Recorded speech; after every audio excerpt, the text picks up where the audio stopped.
Após a denúncia da Procuradoria-Geral da República, Bolsonaro se reuniu com a oposição da Câmara dos Deputados na manhã de hoje para discutir a anistia. Janaína Camelo tem as informações. Quais os destaques desse encontro? Boa tarde, Janaína. Bem-vinda ao Linha de Frente. Muito boa tarde a você, Capês. Boa tarde a todos que estão nos assistindo, que estão participando do programa. Pois é, essa reunião aconteceu hoje de manhã, começou por volta das 10 horas, durou mais ou menos 2 horas ali, entre Bolsonaro e parlamentares. A reunião, Capês, era inicialmente para tratar desse assunto, projeto de lei da anistia que perdoa ali os condenados, os envolvidos e condenados nos ataques do 8 de janeiro. E porque essa reunião ela já tinha sido marcada já há uns dias. Mas aí ontem à noite veio essa denúncia, né, contra Jair Bolsonaro e outras 33 pessoas pela Procuradoria-Geral da República, e é óbvio que aí a pauta da reunião precisou mudar um pouco, né? Então ali os parlamentares da oposição e Jair Bolsonaro discutiram como agora a direita, Jair Bolsonaro e seus aliados vão, que discurso, que tom vão adotar agora nessa ofensiva contra essas acusações, né? Essas denúncias contra essas 34 pessoas pela Procuradoria-Geral da República. Então, essa reunião aconteceu na casa do novo líder da oposição na Câmara dos Deputados, que é o deputado Zucco, do PL. Contou com vários parlamentares ali. Apenas os parlamentares do presidente Jair Bolsonaro participaram, não teve participação de nenhum assessor. Foi uma reunião realmente muito restrita. O ex-presidente Jair Bolsonaro, ele entrou e saiu pela garagem, então a imprensa não conseguiu ali conversar com ele.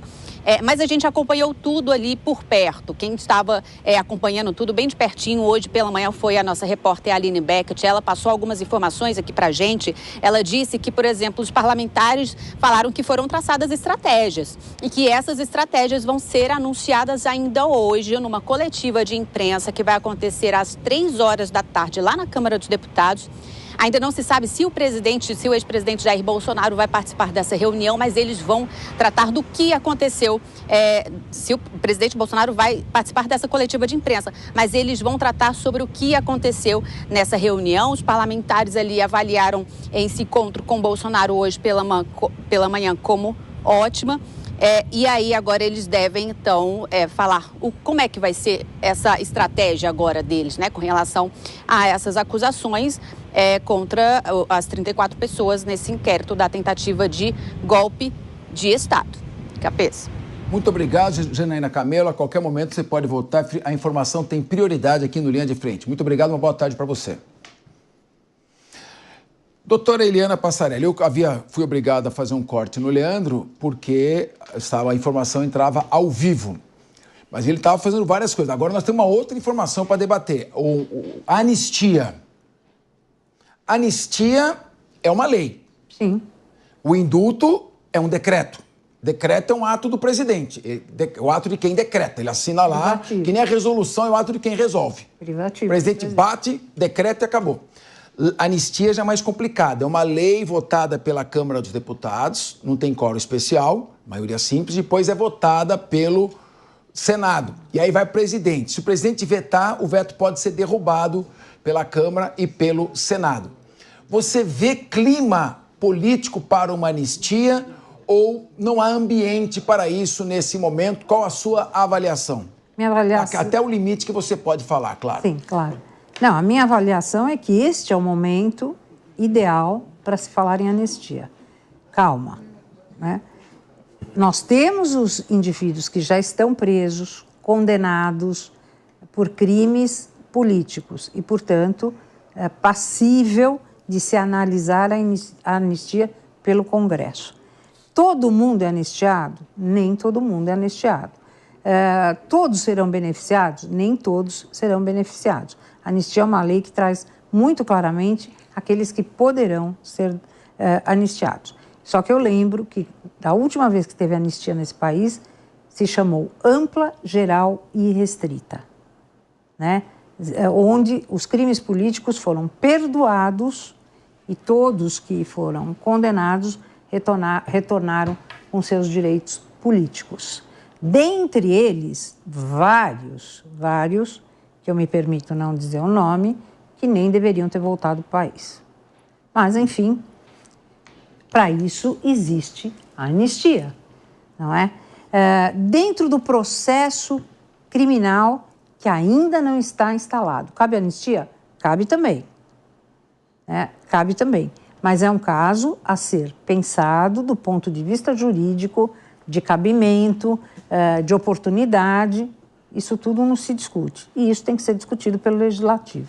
E espero que o Legislativo enfrente de cabeça erguida isto que está sendo adiado desde lá de trás. Não estou falando dessa denúncia, mas estou falando em relação a 8 de janeiro do ano passado, que está todo mundo adiando essa votação dentro do Congresso. Muito bem.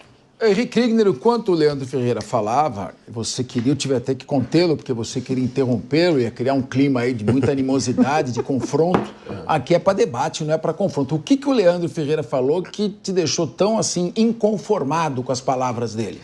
O Leandro Capês tem total direito de fazer a crítica que ele quiser ao desempenho das funções aí do general Heleno e de qualquer outro ministério. Como ele falou, esse povo é pago por nós, né? Dinheiro, e ele é contribuinte. Tem os impostos em dia, então ele tem que cobrar sem eficiência, mas tem que lembrar que isso não é necessariamente um crime. Se você pega as anotações de um caderno que foi retirado da casa do general Heleno, ou seja, não tem nenhuma evidência de que ele escreveu essas anotações no seu período de trabalho, ou se foi dentro da sua casa, num momento de devaneio, numa madrugada mal dormida, não sei o que aconteceu ali, ele escreveu aquelas anotações. Agora, isso não é crime, e essas anotações estão sendo utilizadas como o grande rascunho de uma estratégia de golpe, quando, na verdade, saíram de um caderno. Ou seja, qual é a ponte, né, o elemento ali que vai conectar para dizer isso, de fato, isso aqui produz como um relatório de reunião. Não existem testemunhas, não existem evidências, câmeras, não existe alguma coisa que vai dizer essa aqui, de fato, era o registro da ata de uma reunião de golpe. O que tem um caderno, que foi num caderno promocional anotado à mão, apreendido na casa de um ex-ministro. Leandro Ferreira, quando a gente toma um táxi, e você já anda de Uber, você pede o itinerário, não é? Tem o itinerário. Eu vou aqui para você, trabalha onde? Que bairro que você trabalha? No centro. Eu quero o meu itinerário é até o centro. Vamos descer a Brigadeiro Luiz Antônio, subir ali a Maria Paula, passar em frente ao Fórum João Mendes, vou ficar por ali. É o itinerário. O crime tem um itinerário. Chama itinerário do crime. Mas como a gente gosta de latim, a gente chama de iter criminis. É o itinerário do crime. Primeiro você pensa em praticar um crime. Eu tô com vontade, não sei, vou matar minha sogra, tô com vontade. Enquanto você tá no pensamento... Ô, Valéria, cuidado. Enquanto você tá pensando que você vai praticar um crime, não existe crime. É como os italianos dizem, pensiero não paga a gabella. O pensamento não paga imposto. E tem uma expressão em latim, cogitationis pena nemo patitur. Cogitationis pena nemo patitur. De pensar, não há um crime. Então, você está cogitando. Depois, você prepara a prática do crime. Você está se preparando para praticar o crime. Na preparação também não tem crime. E aí você começa a executar o crime. É quando você pega ali no crime, na lei, e faz o verbinho do crime. Você começa a constranger, você começa a matar, você começa a subtrair. Aí você começou a executar. Só a partir desse momento que tem o crime.